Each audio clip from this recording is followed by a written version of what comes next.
देखिए, हेलो दोस्तों, कैसे हैं आप सभी दोस्तों। आज की इस वीडियो में हम लोग बिहार डीएलएड एंट्रेंस एग्जाम का डिटेल सिलेबस देखने वाले हैं और गाइस ये एनालाइज करने वाले हैं कि जो टॉपिक बिहार डीएलएड का सिलेबस में दिया गया है, क्या उस टॉपिक से आपके एग्जाम में क्वेश्चंस पूछे जा रहे हैं या नहीं पूछे जा रहे हैं। ठीक है ना। सबसे पहले हम इंग्लिश के देखते हैं। इंग्लिश में जो टॉपिक दिया गया है, क्या उस टॉपिक से आपके एग्जाम में क्वेश्चंस पूछे जा रहे हैं। तो मैंने ऑलरेडी दोस्तों कम्युनिटी पोस्ट में जो है ना ब्रीफली मैंने टॉपिक आपको बता दिया था, क्योंकि इसमें जो टॉपिक लिखा हुआ है ना वो समझ में नहीं आ रहा है कि कौन से टॉपिक से क्वेश्चन पूछे जाएंगे। तो टॉपिक ऑलरेडी कम्युनिटी पोस्ट में बता दिया मैंने 10 टॉपिक, और इसी में से निकाला था मैंने टॉपिक।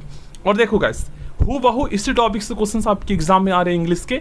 एक भी टॉपिक इससे जो है ना बाहर नहीं आ रहा है। सॉरी, एक भी क्वेश्चन आपके एग्जाम में इस टॉपिक से बाहर नहीं आ रहा है। इस बात को लिख लीजिए। देखिए, मैं आपको बताता हूँ, सब्जेक्ट वर्ब एग्रीमेंट से 2 से 3 क्वेश्चन आ रहे हैं, सबसे ज्यादा इसी से आ रहे हैं। लेकिन सब्जेक्ट वर्ब एग्रीमेंट के जो क्वेश्चंस पूछे जाते हैं उसके ऊपर में लिखा हुआ नहीं होता है कि सब्जेक्ट वर्ब एग्रीमेंट से क्वेश्चंस है।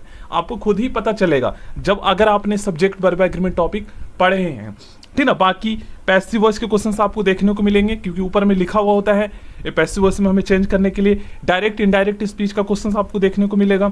उसके बाद दोस्तों आपको पंक्चुएशन मार्क का क्वेश्चंस देखने को मिलेगा। उसके बाद प्रीपोजिशन में लिखा हुआ ऊपर रहेगा, ये भी आपको देखने को मिल जाएगा। कंडीशन सेंटेंसेस में भी आपको देखने को मिल जाएगा। ठीक ना। आइटम्स एंड फ्रेज में भी लिखा हुआ रहेगा। तो जो क्वेश्चंस आपके एग्जाम में आ रहे हैं इन्हीं सभी से आ रहे हैं। देखिए, लगभग दोस्तों सब्जेक्ट वर्ब एग्रीमेंट से आपके एग्जाम में 2 क्वेश्चंस आ रहे हैं, कंडीशन सेंटेंसेस से 2 क्वेश्चंस आ रहे हैं, और ये सारे टॉपिक दोस्तों ऑलरेडी हम कर चुके हैं। अगर आप ऑल क्लासेस देखना चाहते हैं टॉपिक बाय सिलेबस के अकॉर्डिंग, तो आपको प्लेलिस्ट में ऑल क्लासेस मिल जाएगा, चेक कर लीजिएगा।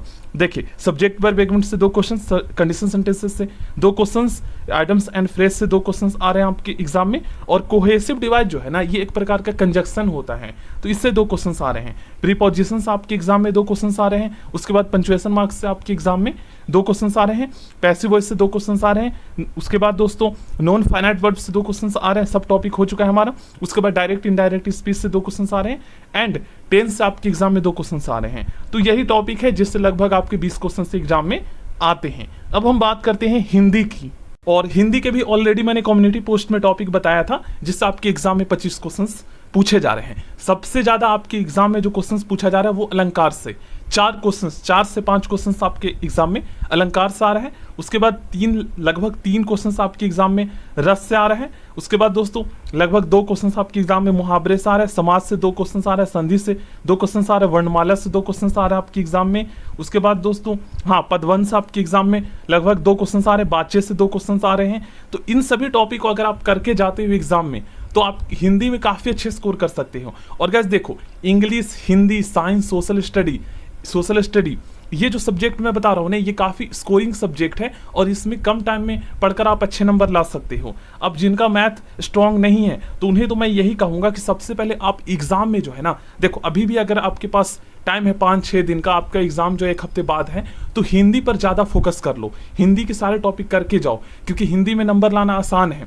मान लीजिए आपका मैथ वीक है, तो इस तरीके से तैयारी कर सकते हो। और एग्जाम में ध्यान में रखना है, मैथ रीजनिंग के क्वेश्चंस के लिए लास्ट में 1 घंटे बचा लेना है, क्योंकि गाइस होता क्या है, मैथ का जो टॉपिक है इसके क्वेश्चंस काफ़ी ज़्यादा टाइम कंज्यूमिंग होता है। तो टाइम लास्ट में नहीं बच पाएगा तो फिर मैथ क्वेश्चंस नहीं कर पाओगे। अगर पहले करते हो तो फिर बाकी सब्जेक्ट क्वेश्चंस नहीं कर पाओगे, क्योंकि मैथ में आपको पता ही नहीं लगेगा कि कैसे टाइम निकल गया क्वेश्चंस को सॉल्व करते करते और सोचते सोचते। ठीक है, तो ध्यान रखिएगा। देखिए, मैथ में सारा टॉपिक इसी से क्वेश्चंस आपकी एग्जाम है। नंबर सिस्टम से लगभग 2 क्वेश्चंस आ रहे हैं। बहुपद से क्वेश्चंस आ रहे हैं। माध्य से आपकी एग्जाम में क्वेश्चंस आ रहे हैं। उसके बाद दीर्घात समीकरण के शून्यक निकालना आ रहा है। उसके बाद चक्रवृद्धि ब्याज से आपकी एग्जाम में क्वेश्चंस आ रहे हैं। ट्रायंगल्स आ रहे हैं आपकी एग्जाम में। त्रिभुज से, क्षेत्रमिति से क्वेश्चंस आ रहे हैं दोस्तों। उसके बाद आप लोग देखेंगे तो उसके बाद आप दीर्घात समीकरण हो गया, अंक गणित से क्वेश्चंस आ रहे हैं। इन्हीं से क्वेश्चंस आ रहे हैं, अलजेब्रा से। आई होप आप लोग समझे होंगे। और ट्रिग्नोमेट्री के भी लगभग जो है 2 क्वेश्चंस आपको देखने को मिल जाएगा। अब साइंस में तो दोस्तों बहुत सारा टॉपिक दिया गया है, और साइंस का भी क्वेश्चंस इस टॉपिक से बाहर नहीं आ रहा है। जिन्होंने टॉपिक वाइज तैयारी किया है, जो भी टॉपिक मैंने उन्हें बताया है, तैयारी तो साइंस का ऑलरेडी हमारा हो चुका है। लगभग 50 क्लासेस हम कर चुके हैं साइंस की, और सारे इंपॉर्टेंट प्रीवियस ईयर के क्वेश्चंस भी मैंने करवाए हैं। देखिए, बल का, गति का, इन सभी का आपके एग्जाम में क्वेश्चंस आ रहे हैं। एसआई मात्रक पूछा जा रहा है। गुरुत्वाकर्षण के सिद्धांत से क्वेश्चंस आपके एग्जाम में आ रहे हैं। लॉ ऑफ फ्लोटिंग से आ रहा है। आर्किमिडीज के सिद्धांत से क्वेश्चंस आ रहे हैं। उसके बाद आम्ल क्षार से सारे टॉपिक से क्वेश्चंस आपके एग्जाम में आ रहे हैं। अब पॉसिबल नहीं है कि सारे टॉपिक से क्वेश्चंस आपके एग्जाम में दे दे, क्योंकि टॉपिक इतना ज़्यादा है। ठीक है, तो सिलेक्टेड टॉपिक से आपके एग्जाम में क्वेश्चंस आ रहे हैं, तो इनको आप लोग करके जाते हो ना। देखिए अब सारी प्रकाश, अभिसारी प्रकाश, इन सभी क्वेश्चंस आ रहे हैं। उसके बाद सामाजिक विज्ञान में आपके एग्जाम में देखिए ज़्यादातर क्वेश्चंस इन्हीं से आ रहे हैं। फ्रांसीसी क्रांति से भी आपके एग्जाम में क्वेश्चंस आ रहे हैं दोस्तों, ये भी आपने नोटिस किया होगा। और संयुक्त राष्ट्र संघ से भी 1-2 क्वेश्चंस आपके एग्जाम में देखने को मिल रहा है। और हाँ, अगर आप देखो अभी भी आपके पास, जैसे मान लीजिए आपका एग्जाम जो है 25 अप्रैल या 20 अप्रैल के बाद है, 20 अप्रैल के लिए तो ज़्यादा टाइम नहीं है, जैसे मान लीजिए 28 अप्रैल तक है आपका एग्जाम, तो आप क्या करो दोस्तों, 150 तक का आपको 160-70 तक का आपको यूनिक पब्लिकेशन की previous year solve question paper वाली बुक मिल जाएगी। आप उन्हें खरीद लो गाइज, और हो सके तो सारा प्रीवियस ईयर कर लो, क्योंकि लगभग 50% क्वेश्चन प्रीवियस ईयर के रिपीट हो रहे हैं गाइज। मैं खुद देख रहा हूँ, कुछ क्वेश्चन तो स्टूडेंट ऐसे बता रहे हैं, मुझे ट्रस्ट ही नहीं हो रहा, मुझे लग रहा है कि वो प्रीवियस ईयर के ही बता रहा है।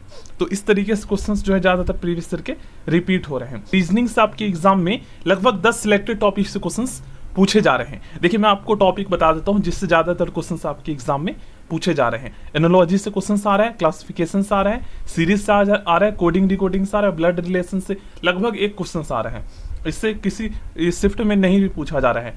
डायरेक्शन सेंस से क्वेश्चन आ रहा है आपके एग्जाम में, वेन डायग्राम से आ रहा है, अल्फा टेस्ट से आपके एग्जाम में आ रहा है। उसके बाद दोस्तों आपके एग्जाम में मैथमेटिकल ऑपरेशन से आ रहे हैं। उसके बाद आपके एग्जाम में नंबर रैंकिंग से आ रहा है, फाइंडिंग द मिसिंग नंबर्स आ रहा है, सिलोजिज्म से आ रहा है, स्टेटमेंट आर्ग्यूमेंट्स क्वेश्चंस लगभग देखने को नहीं मिल रहा है। कई शिफ्ट में एक क्वेश्चन आपको देखने को मिल जाएगा। तो यही टॉपिक, हाँ मिसिंग नंबर से क्वेश्चन आ रहे हैं। इन सभी टॉपिक लगभग 10 टॉपिक जो बताए इन्हें आप कर लेना, आपके जो है 10 नंबर पक्के हैं। उर्दू के टॉपिक आप देख सकते हो, हालांकि उर्दू के बारे में मुझे इतना नहीं पता है, स्टूडेंट ने बताए नहीं है। तो उर्दू के जो है थोड़ा सा उर्दू में जो क्वेश्चंस आ रहे हैं ना, वो जैसे किसी बुक का राइटर का नाम पूछा जा रहा है उर्दू में, तो उर्दू का भी